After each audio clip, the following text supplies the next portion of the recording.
ಸ್ನೇಹಿತರೆ, ಗೃಹಲಕ್ಷ್ಮಿ ಯೋಜನೆಯ ಹಣ ಕೆಲ ಮಹಿಳೆಯರಿಗೆ ಹಣನೇ ಬೇಡವಂತೆ. ಗೃಹಲಕ್ಷ್ಮಿ ಯೋಜನೆಯ ಹಣ ಪ್ರತಿ ತಿಂಗಳು 2,000 ರೂಪಾಯಿ ಏನು ಹಣ ಬರುತ್ತೆ, ಆ ಒಂದು ಹಣನೇ ಬೇಡ ಅಂತ ಕೆಲವರು ಮಹಿಳೆಯರಾದರೆ ಹೇಳ್ತಾ ಇದ್ದಾರೆ. ಯಾವ ಮಹಿಳೆಯರು ಹಣ ಬೇಡ ಅಂತ ಹೇಳ್ತಾ ಇದ್ದಾರೆ ಏನು ಅನ್ನೋವಂಥದ್ದನ್ನು ತಿಳಿಸ್ಕೊಡುತ್ತೇನೆ. ವಿಡಿಯೋನ ಇಲ್ಲಿ ಕೂಡ ಸ್ಕಿಪ್ ಮಾಡದೆ ಕೊನೆವರೆಗೂ ನೋಡ್ತಾ ಹೋಗಿ. ಹಾಗೆ ನಮ್ಮ ಚಾನಲ್ನ ಇನ್ನೂ ಯಾರು ಸಬ್ಸ್ಕ್ರೈಬ್ ಮಾಡಿಕೊಂಡಿಲ್ಲ, ಸಬ್ಸ್ಕ್ರೈಬ್ ಮಾಡಿಕೊಂಡು ವಿಡಿಯೋಗೆ ಲೈಕ್ ಕೊಟ್ಬಿಟ್ಟಿನೇ ವಿಡಿಯೋ ನೋಡೋಕ್ಕೆ ಸ್ಟಾರ್ಟ್ ಮಾಡಿ. ಹೌದು ಸ್ನೇಹಿತರೆ, ರಾಜ್ಯ ಸರ್ಕಾರದ ಗ್ಯಾರಂಟಿ ಯೋಜನೆಗಳಲ್ಲಿ ಒಂದಾದ ಗೃಹಲಕ್ಷ್ಮಿ ಯೋಜನೆಯನ್ನು ನಮಗೆ ಬೇಡವೆಂದು ಉತ್ತರ ಕನ್ನಡದ 2,500 ಮಹಿಳೆಯರು ಲಿಖಿತವಾಗಿ ತಿಳಿಸಿದ್ದಾರೆ. ಇಲ್ಲಿ ರಾಜ್ಯದಲ್ಲಿ ಕೇವಲ ಉತ್ತರ ಕನ್ನಡ ಜಿಲ್ಲೆ ಮಹಿಳೆಯರು ಮಾತ್ರ ಈ ರೀತಿ ಬರೆದುಕೊಟ್ಟಿದ್ದಾರೆ. ಸ್ನೇಹಿತರೆ, ಎಂದು ಇಲ್ಲಿ ರಾಜ್ಯ ಗ್ಯಾರಂಟಿ ಯೋಜನೆಗಳಲ್ಲಿ ಪ್ರಾಧಿಕಾರದ ಅಧ್ಯಕ್ಷರಾದ ಎಚ್.ಎಂ. ರೇವಣ್ಣ ಅವರು ತಿಳಿಸಿರುವಂಥದ್ದು.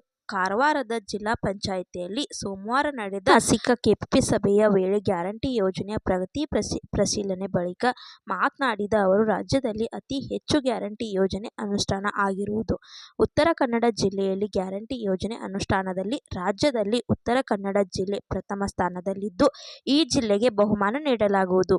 ರಾಜ್ಯದಲ್ಲಿ ಬಹಳಷ್ಟು ಜನ ಗೃಹಲಕ್ಷ್ಮಿ ಹಣ ಬೇಡ ಅಂತ ಹೇಳ್ತಾ ಇದ್ದಾರೆ. ಆದರೆ ಬರೆದುಕೊಟ್ಟಿದ್ದು ಕೇವಲ ಉತ್ತರ ಕನ್ನಡ ಜಿಲ್ಲೆ ಮಹಿಳೆಯರು ಮಾತ್ರ ಬರೆದುಕೊಟ್ಟಿದ್ದಾರಂತೆ. ಗೃಹಲಕ್ಷ್ಮಿ ಯೋಜನೆಯ ಹಣ 2,000 ರೂಪಾಯಿ ಬೇಡ, ನಮಗೆ ಆ ಒಂದು 2,000 ರೂಪಾಯಿ ಹಣ ಅವಶ್ಯಕತೆ ಇಲ್ಲ ಅಂತ ಇಲ್ಲಿ 2,500 ಮಹಿಳೆಯರು ಬರೆದುಕೊಟ್ಟಿದ್ದಾರೆ. ಮತ್ತೆ ಇನ್ನು ಕೆಲವರು ಮಹಿಳೆಯರು ಹಣ ಬೇಡ ಅಂತ ಅಂತಿದ್ದಾರೆ. ರಾಜ್ಯದಲ್ಲಿ ಇರುವಂತಹ ಮಹಿಳೆಯರು ಆದರೆ ಅವರೇನು ಲಿಖಿತವಾಗಿ ಬರೆದುಕೊಟ್ಟಿಲ್ಲ. ಇಲ್ಲಿ 2,500 ಮಹಿಳೆಯರು ಮಾತ್ರ ಬಂದ್ಬಿಟ್ಟು ಲಿಖಿತವಾಗಿ ಬರೆದುಕೊಟ್ಟಿದ್ದಾರೆ ಅಂತೆ.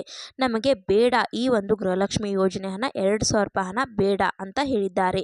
ಸ್ನೇಹಿತರೆ ನೋಡಿ, ಕೆಲವರು ಏನೆಂದರೆ ನಮಗೆ ಗೃಹಲಕ್ಷ್ಮಿ ಯೋಜನೆಯ ಹಣ ಏನು ಅವಶ್ಯಕತೆ ಇಲ್ಲ, ನಮ್ಮ ಕುಟುಂಬದ ಕಡೆ ಹಣ ಇದೆ, ನಮ್ಮ ಹತ್ರ ಹಣ ಇದೆ, ನಮ್ಮ ಹತ್ರ ಸ್ವಲ್ಪ ಹಣ ಇದೆ, ನಾವು ಬದುಕಿಕೊಳ್ಳುವಷ್ಟು ಹಣ ಇದೆ, ನಮಗೆ ದೇವರು ಒಳ್ಳೆ ಮಾಡಿದ್ದಾರೆ, ನಮ್ಮ ಹತ್ರ ಹಣ ಇದೆ, ನಮಗೆ ಗೃಹಲಕ್ಷ್ಮಿ ಯೋಜನೆಯನ್ನ ಬೇಕಾಗಿಲ್ಲ, 2,000 ರೂಪಾಯಿ ಹಣ ಬೇಕಾಗಿಲ್ಲ ಕೆಲವರು ಹೇಳ್ತಾ ಇದ್ದಾರೆ.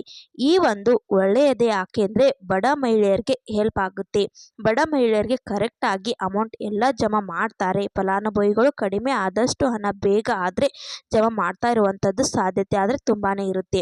ಕೆಲವರು ಬಡ ಮಹಿಳೆಯರಿಗಂತೂ ತುಂಬಾನೇ ಉಪಯೋಗ ಆಗುತ್ತೆ. ಅದೇ ಸಾಕಷ್ಟು ಜನ ಹೇಳ್ತಾ ಇರುವಂಥದ್ದು, ಅದೇ ಎಲ್ಲ ಮಹಿಳೆಯರಿಗೂ ಕೊಡೋಕ್ಕಿಂತ ಬಡ ಮಹಿಳೆಯರಿಗೆ, ಮಧ್ಯ ತರಗತಿ ಮಹಿಳೆಯರಿಗೆ ಯಾರು ಇರ್ತಾರೆ ಅಂಥವರಿಗೆ ಕೊಡಿ, ಅವರಿಗೆ ತುಂಬಾನೇ ಉಪಯೋಗ ಆಗುತ್ತೆ ಅಂತ. ಕೆಲವರಿಗೆ ಹಣ ಅವಶ್ಯಕತೆ ಇರಲ್ಲ, ಅಂಥವರಿಗೆ ಗೃಹಲಕ್ಷ್ಮಿ ಯೋಜನೆ ಹಣ ಹೋಗ್ತಿದೆ ಅಂತ ಫಲಾನುಭವಿಗಳನ್ನ ತೆಗೆದು ಹಾಕಿಬಿಟ್ಟು ಯಾರಿಗೆ ಹಣ ಉಪಯೋಗ ಇದೆಯೋ ಅಂತಹ ಒಂದು ಫಲಾನುಭವಿಗಳಿಗೆ ಹಣ ಕೊಡಿ ಅಂದ್ಬಿಟ್ಟು ಮೊದಲನೆಯದು ಎಲ್ಲರೂ ಹೇಳ್ತಾ ಇರುವಂಥದ್ದು. ಅದೇ ಈಗ ಕೆಲವರು ಮಹಿಳೆಯರು ಅವರೇ ತಿಳ್ಕೊಂಡು ನಮಗೆ ಹಣ ಬೇಕಾಗಿಲ್ಲ ಅಂದ್ಬಿಟ್ಟು ಏನು ಮಾಡ್ತಾ ಇದ್ದಾರೆ ಅಂದರೆ ಲಿಖಿತವಾಗಿ ಬರೆದುಕೊಟ್ಟಿದ್ದಾರೆ. ನಮಗೆ ಗೃಹಲಕ್ಷ್ಮಿ ಯೋಜನೆ ಹಣ ಅವಶ್ಯಕತೆ ಇಲ್ಲ, ನಾವು ಕುಟುಂಬದ ಕಡೆ ಸ್ವಲ್ಪ ಸ್ಟ್ರಾಂಗ್ ಆಗಿ ಇದ್ದೇವೆ, ನಮಗೆ ಹಣ ಬೇಡವೇ ಬೇಡ ಅಂತ ಹೇಳ್ತಾ ಇದ್ದಾರೆ.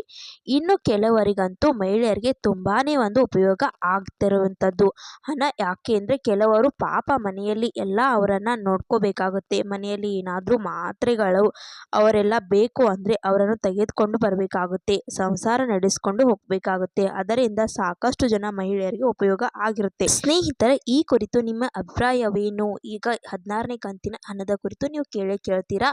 ಈ ಒಂದು ವಿಡಿಯೋದಲ್ಲಿ ಕಮೆಂಟಲ್ಲಿ ನೋಡಿ, 16ನೇ ಕಂತಿನ ಹಣದ್ದು ನಿಮಗೆ ಯಾಕೆ ವಿಡಿಯೋ ಮಾಡಿ ತಿಳಿಸಿಲ್ಲ ಅಂದರೆ 16ನೇ ಕಂತಿನ ಹಣ ಫೆಬ್ರವರಿ ಮೊದಲೇ ವಾರದಲ್ಲಿ ಜಮಾ ಮಾಡ್ತೀವಿ ಅಂತ ಹೇಳ್ತಾ ಇದ್ದಾರೆ.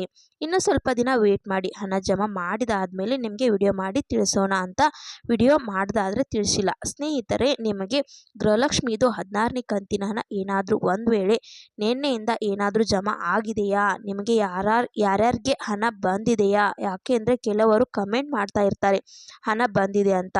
ನಿಮಗೆ ಏನಾದರೂ ಹಣ ಬಂದಿದೆಯಾ, ಬಂದಿಲ್ವಾ ಅನ್ನೋದನ್ನು ಪ್ರತಿಯೊಬ್ಬರು ವಿಡಿಯೋಗೆ ಲೈಕ್ ಮಾಡಿಬಿಟ್ಟು ಕಮೆಂಟ್ ಮುಖಾಂತರ ತಿಳಿಸಿ.